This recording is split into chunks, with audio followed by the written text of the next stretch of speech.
നമസ്കാരം. 140 ന്യൂസിലേക്ക് സ്വാഗതം. രാജ്യത്തിന്റെ 80ാമത് സ്വാതന്ത്ര്യദിനത്തിൽ നിർണായക തീരുമാനങ്ങളുമായി പ്രധാനമന്ത്രി. 2036 ഒളിമ്പിക്സ് ആതിഥേയത്വം വഹിക്കാനുള്ള നീക്കത്തിൽ ഇന്ത്യ ശക്തമായി മുന്നിലുണ്ടെന്ന് പ്രധാനമന്ത്രി നരേന്ദ്രമോദി പറഞ്ഞു. ചെങ്കോട്ടയിൽ വച്ച് നടത്തിയ പ്രസംഗത്തിലായിരുന്നു പ്രധാനമന്ത്രിയുടെ വാക്കുകൾ. ഇതിന്റെ ഭാഗമായി 5 മുതൽ 15 വയസ്സുവരെയുള്ള കുട്ടികൾക്കിടയിൽ കായിക പ്രതിഭകളെ കണ്ടെത്തുന്നതിനായി ഒരു രാജ്യവ്യാപക പദ്ധതി ആരംഭിക്കുമെന്ന് അദ്ദേഹം പ്രഖ്യാപിച്ചു. രാജ്യത്തിന്റെ എല്ലാ കോണുകളിൽ നിന്നുമുള്ള കുട്ടികളെ കണ്ടെത്തി അവർക്ക് ലോകോത്തര നിലവാരത്തിലുള്ള പരിശീലനം നൽകുകയാണ് ലക്ഷ്യം. ഇതിനായി കൃത്രിമ ബുദ്ധി അഥവാ AI ഉപയോഗിച്ചുള്ള ഫിറ്റ്നസ് ബാറ്ററി ടെസ്റ്റുകൾ നടത്തും.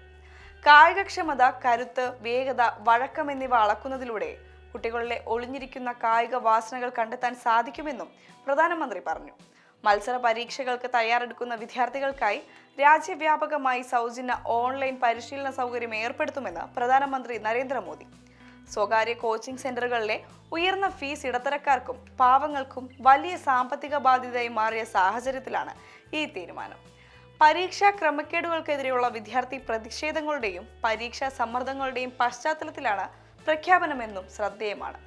രാജ്യത്തെ 1 കോടി യുവാക്കൾക്ക് ആർട്ടിഫിഷ്യൽ ഇന്റലിജൻസ് അഥവാ AI, സെമി കണ്ടക്ടർ തുടങ്ങിയ ആധുനിക സാങ്കേതിക വിദ്യയിൽ സൗജന്യ നൈപുണ്യ പരിശീലനവും തൊഴിലവസരവും ഉറപ്പാക്കും.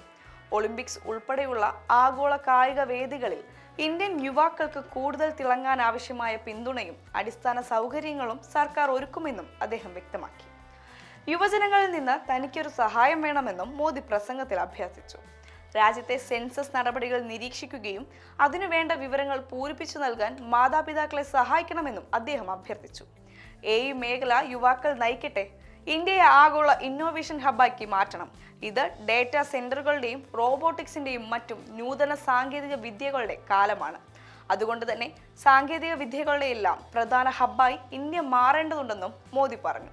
പ്രസംഗത്തിൽ രാജ്യത്തെ യുവാക്കളെ പ്രശംസിച്ച പ്രധാനമന്ത്രി വികസിത ഭാരതം 2047 എന്ന ലക്ഷ്യം കൈവരിക്കാൻ യുവശക്തി അനിവാര്യമാണെന്നും പറഞ്ഞു.